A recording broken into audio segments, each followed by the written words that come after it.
சரவண பவ.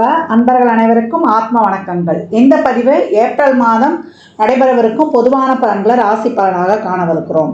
இந்த ஏப்ரல் மாதத்தில் ஒரு 5 கிரகம் நம்மளுக்கு மிரட்டல் விடுத்து கொண்டிருக்குது. இந்த 5 கிரகங்கள் நமக்கு ஆட்டத்தை காட்டுமா, இல்லை அடித்து ஆடி களம் இறங்கணுமா, இல்லை அதிர்ஷ்டத்தை தருமா அப்படின்னு டைட்டில் வைக்கலாம். ஏன்னா அந்த அளவுக்கு இந்த 5 கிரக கூட்டணி கால சக்கரத்தின் 12ஆம் இடத்தில் அமர்ந்து சூரியன், சுக்கிரன், புதன், சனி, ராகு இந்த கூட்டணி 12 ராசிக்கு எப்படிப்பட்ட பலன்களை அளிக்க இருக்குதுன்னு பார்க்க இருக்கிறோம். இதில் புதன் இந்த மாதம் 3ஆம் தேதி வக்ர நிவர்த்தி அடைஞ்சிருவார். சுக்கிரன் இந்த மாதம் 13ஆம் தேதி வக்ர நிவர்த்தி அடைஞ்சிருவார். செவ்வாய் மாத ஆரம்பத்தில் அவர் மிதுனத்தில் இருப்பார். 2ஆம் தேதியே உடனே கடகத்தில் அமர்ந்து விடுகிறார். கேது ஆஸ் யூஷுவலாக நம்மளுக்கு கன்னியில் இருக்கிறார்.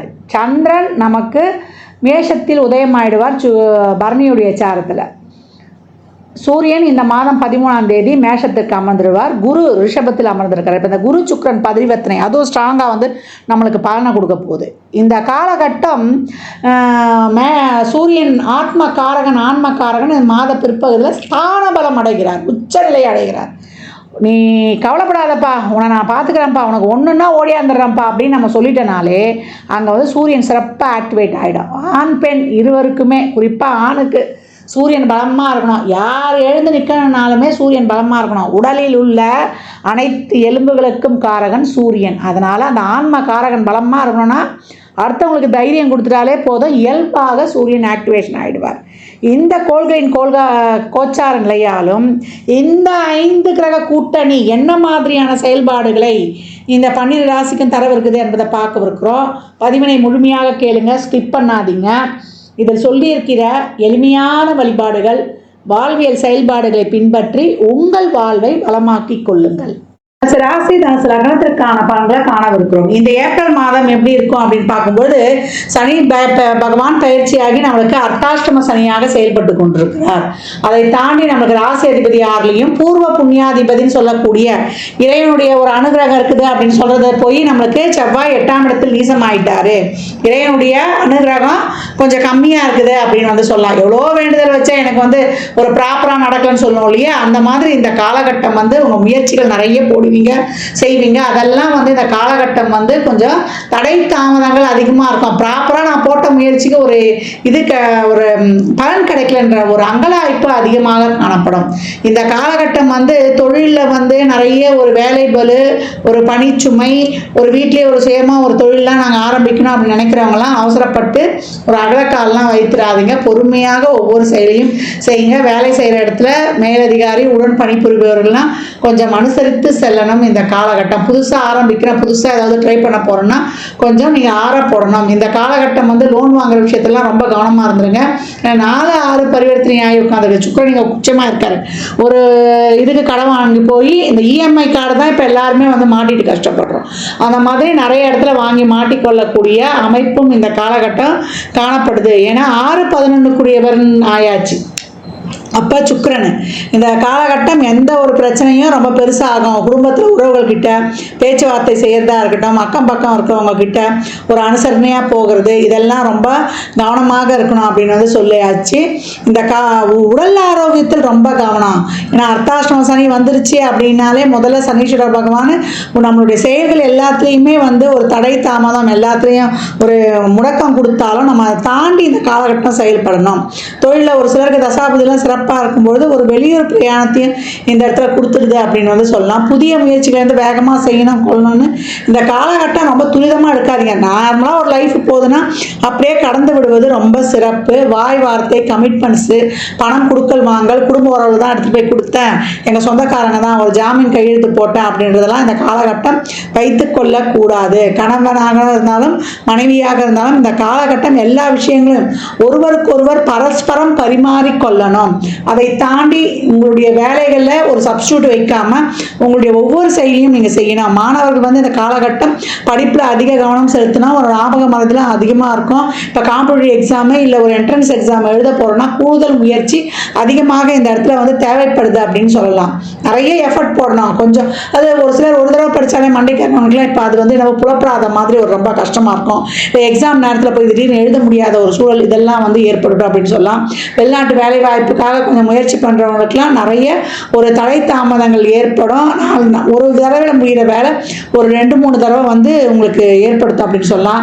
சந்திராஷ்டம தினங்களில் உங்களுடைய விலையுயர்ந்த பொருட்கள் அதே போல் வண்டி வாகனங்களில் செல்லும்போது கூடுதல் கவனம் தேவை. எந்த ஒரு விஷயத்துக்குமே நான் ஏற்கனவே சொன்ன மாதிரி தான் சிறப்பான நிகழ்வுகளுக்கு இந்த மாதம் வந்து அதிரடியாக முடிவு எடுத்துடாதீங்க. எல்லா விஷயங்கள்லையும் நம்ம வந்து ஒரு தொழில் சார்ந்த விஷயமாகட்டும், ஒரு சுப நிகழ்வுகள் பேச்சுவார்த்தையாகட்டும், இல்லை நம்ம ஒரு பொருளாதார சார்ந்த ஒரு முடிவெடுக்கிறோன்ற சொன்னாலும், அதே போல் ஒரு வண்டி வாகனம் மாற்றுறதுலேருந்து, ஒரு லோன் வாங்குறதுலேருந்து, ஒரு வீடு கட்டுறதுலேருந்து, அதுக்காக நம்ம வந்து மூவ் பண்ணுறதுலேருந்து, ஒரு இடம் வாங்குறது கூட இப்போ பத்திரம்லாம் கொஞ்சம் சரியாக பார்த்துக்கொள்ளணும். இல்லைன்னா தேவையில்லாத ஒரு அர்த்தம் வாங்கின இடத்த வாங்கி ஏமாறக்கூடிய வாய்ப்புகள்லாம் இருக்கும் அப்படின்னு சொல்லலாம். எல்லா விஷயத்திலையும் கொஞ்சம் ஆற போட்டு அடுத்து வரக்கூடிய மாதங்களில் கொஞ்சம் கிரக நகர்வுகள் நல்லா இருக்கும். அந்த காலகட்டம் நீங்கள் முயற்சி செய்யலாம். இந்த மாதம் வந்து நீங்கள் வந்து முதல்ல ஒரு அப்சர்வ் பண்ணுங்கள். உங்களுடைய தனித்திறமையை வச்சு நீங்கள் வந்து இந்த காலகட்டம் மூவ் ஆன் பண்ணுங்கள். பெருசாக வந்து முதலீடு பண்ணுற முயற்சி பண்ணுறேன்னு சொல்லாதீங்க. உணவு பழக்க வழக்கங்களையும் தூக்கத்தையும் வந்து முறையாக கடைபிடிக்கும்போது தனுசு வந்து பெரும்பாலும் இந்த உடல் ஆரோக்கியத்து குறைபாடுலேருந்து தவிர்த்து விடலாம். ரொம்ப மண்டைக்கெலாம் ஏற்றிக்கக்கூடாது. எப்பயும் வந்து ஒரு நல்ல ஒரு காரியத்தை முடிக்கிற வரைக்கும் தூங்காதவர்கள் தனுசு. ஒரு நியமனம் வகுத்து ஒரு டைம் பாக்ஸ்க்குள்ளே உங்களை ஃபிக்ஸ் பண்ணி கொண்டீங்கன்னா உங்களுக்கு கிடைக்காம பாக்கியம் வேறு யாருக்கு கிடைக்க போகுது? எப்போ வாழ்க்கையில் வந்து ஒரு டைமோட ப்ராப்பரோடு நீங்கள் வந்து செயல்படும்பொழுது வெற்றி உங்களுக்கு நிச்சயம் அப்படின்னு சொல்லியாச்சு. தனுசு இந்த மாதம் அனைத்து விஷயங்களையும் கவனமாக இருக்கும்பொழுது சிறப்பான பலன்களை பெற்றுக்கொள்ளலாம். வயதில் மூத்தவங்கள்லாம் நீங்கள் வந்து கவனமாக இருக்கணும். ஒரு படி ஏறுறது இறங்குறது, தண்ணி இருக்கிற விஷயங்களை கொஞ்சம் பார்த்து நடக்கிறது. அதே போல் உடல் ஆரோக்கியத்தில் ஒரு இருதய சம்மந்தப்பட்ட பிரச்சனை, சளி தொந்தரவு, அதை ஒரு கீழே விழுந்த ஒரு சிராப்பு காயம், ஒரு காய் கட் பண்ணும்போது வெட்டிக்கிறது, இதெல்லாம் கொஞ்சம் இருக்கும். வீட்டில் வந்து எப்போவுமே அந்த ஃபோன் சார்ஜ் போடும்போது போட்டுட்டு அப்படியே பேசுறது, அதே போல் நம்ம வந்து ஒரு காரம் சம்மந்தப்பட்ட உணவுகளை வந்து கொஞ்சம் பார்த்து இந்த காலகட்டம் எடுத்துக்கொள்ளணும். விலையுயர்ந்த பொருட்கள், எலக்ட்ரானிக்ஸ் பொருட்கள்லாம் கொஞ்சம் கவனமாக வச்சுக்கோங்க. ஃபோனை எங்கே வேணாலும் எடுத்துகிட்டு போகிறோம் பேசுகிறதுக்கு, திடீர்னு வந்து கை தவறி தண்ணியில் விழுறதுக்கு வாய்ப்பும் இருக்குது. அதனால் கவனம் அனைத்துலேயுமே.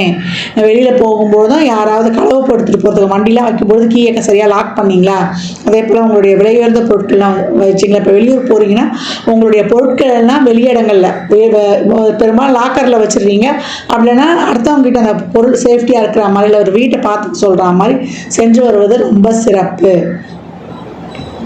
தனுசுக்கு இந்த மாதம் வழிபட வேண்டிய தெய்வம் என்னன்னு கேட்டிங்கன்னா குரு வழிபாடு. வியாழந்தோறும் ஒரு குருவுடைய வழிபாடு வைத்துக் கொள்ளும் பொழுது, இல்லை சிவாலயங்களுக்கு சென்று வழிபடும் பொழுதோ, சிவபுராணம் படித்து கொண்டு வரும் பொழுதோ, கோளறுபதிகம் தினமும் படிச்சுட்டு வந்துட்டீங்கன்னா அதுவே உங்களுக்கு தாரக மந்திரம் அப்படின்னு வந்து சொல்லலாம். எழுந்தவொடனே கோளறுபதிகம் படிச்சிடுங்க. இல்லை பாட்டை ஓட விட்டும் கேளுங்க. கந்தசஷ்டி கவசம் கேட்பது இந்த காலகட்டத்தில் ரொம்ப சிறப்பு. ரத்தம் சுத்திகரிப்பு இந்த காலகட்டம் அவசியம். ரத்தத்தில் வந்து ஒரு சத்து கம்மியாக இருக்குது, ரத்த சுத்திகரிப்பு பண்ண. ரத்தம் சுத்திகரிப்பு பண்ணால் என்னென்னமா செய்யணும்? நல்லா அத்திப்பழம் நீங்கள் சாப்பிட்றது, முருங்கைக்கீரை யூஸ் பண்ணுறது, முருங்கைக்கீரை சூப் வச்சு குடிக்கிறது, சந்திரசஷ்டி கவசம் கேட்கும்போது அதெல்லாம் ரொம்ப சிறப்பாக அவ்வளோ நல்லா வேலை செய்யும். என்னம்மா இப்படி சொல்கிறீங்க? உண்மை அதுதான். ஆறுமுகன் தான் நம்மளுக்கு ஆறுதலை தரக்கூடியவன். சுப்பிரமணியன் தான் எல்லா விதமான நோய்க்கும் மருந்தை கொடுக்கக்கூடியவர் அப்படின்னு வந்து சொல்லிடலாம். தனுசு ராசி இந்த காலகட்டம் நிறைய இயலாதவர்களுக்கும் ஏழை எளியோருக்கும் மாற்றுத்திறனாளிகளுக்கும் எவ்வளோக்கு எவ்வளோ அன்னதானம் பண்ணுறீங்களோ உங்களுக்கு சிறப்பான பலன்களை பெற்றுக்கொள்ளலாம். தனுசு ராசி லக்னக்கார அன்பர்களுக்கு என் மனமார்ந்த வாழ்த்துக்களை தெரிவித்துக் கொள்கிறேன்.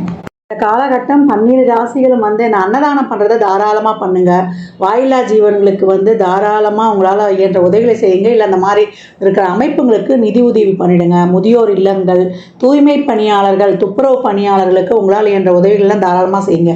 ஏன்னா சனி இருக்கக்கூடிய இடம் 12ஆம் இடம். எவ்வளோக்கு எவ்வளோ நீங்கள் தான தர்மங்கள்லாம் பண்ணுறீங்களோ தேவையில்லாத விரயங்கள், நம்ம மனசு கஷ்டப்படுற மாதிரி ஒரு ஹாஸ்பிட்டல் செலவெல்லாம் ரொம்ப குறையும், அனாவசிய செலவு குறையும். இந்த மாதிரி நல்ல காரியங்கள்லாம் செய்யும்பொழுது நம்மளுக்கு சந்தோஷமாக செலவு பண்ணிடலாம். அதே போல் நல்லெண்ணெய், தேங்காய் எண்ணெய், வேப்பெண்ணெய், இழுப்பெண்ணெய், நெய், விளக்கெண்ணெய் போட்டு அந்த 6 தீபம் எழுத்து சொல்லியிருப்பேன் இல்லையா, அதை எப்போல்லாம் டைம் கிடைக்குதோ நம்ம வாசலே ஏற்றலாம். ஷட்கோண தீபம் வாசலே ஏற்றலாம், நடுவில் நெய் தீபமும் ஏற்றலாம், இல்லை முருகர் படம் இருந்தாலும் வைக்கலாம். இந்த மாதிரி ஏற்றி வழிபடும் பொழுது உங்களுடைய அனைத்து விதமான பிரச்சனையும் தீரும்.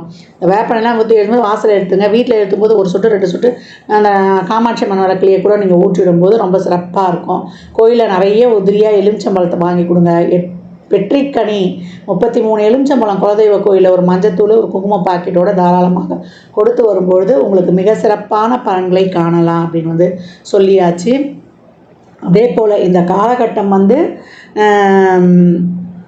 அனைவருமே நிறைய எவ்வளோக்கு எவ்வளோ பழைய ஆலயங்களுக்கு, சிவாலயங்களுக்கோ இல்லை இறை வழிபாடுகளை மேற்கொள்ளுங்க. அந்த ஆலயங்களில் சென்று அமருங்க. ஏன்னா அந்த பிரமிடு வைடுடைய முழு பலன்களும் ஆலயத்தில் அந்த கோபுர அமைப்பு மாதிரி இருக்கக்கூடிய நம்ம கருவறை வளாகம் இல்லை கோயிலை சுற்றி வர அந்த ஆகர்ஷண சக்தி அப்படியே இருக்கும். அந்த ஆகர்ஷண சக்தி நம்ம உடலில் உள்ள உயிர் சக்தியோடு இணையும் பொழுது மிக சிறப்பான பலன்களை நீங்கள் கண்கூடாக பெற்றுக்கொள்ளலாம். அன்பர்கள் பதிவினை முழுமையாக கேளுங்க. தாங்கள் கேட்பதோடு மட்டுமல்லாமல் உங்கள் உற்றார் உறவினருக்கும் பகிருங்க.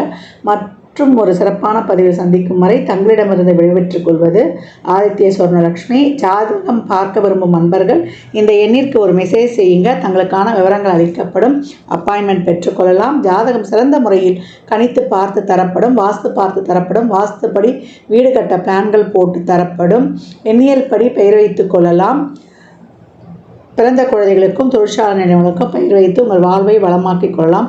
சுபமுகூர்த்த நாட்களும் குறித்து கொடுக்கப்படும். இறையருளால் அனைத்தும் நிறைவாகட்டும்.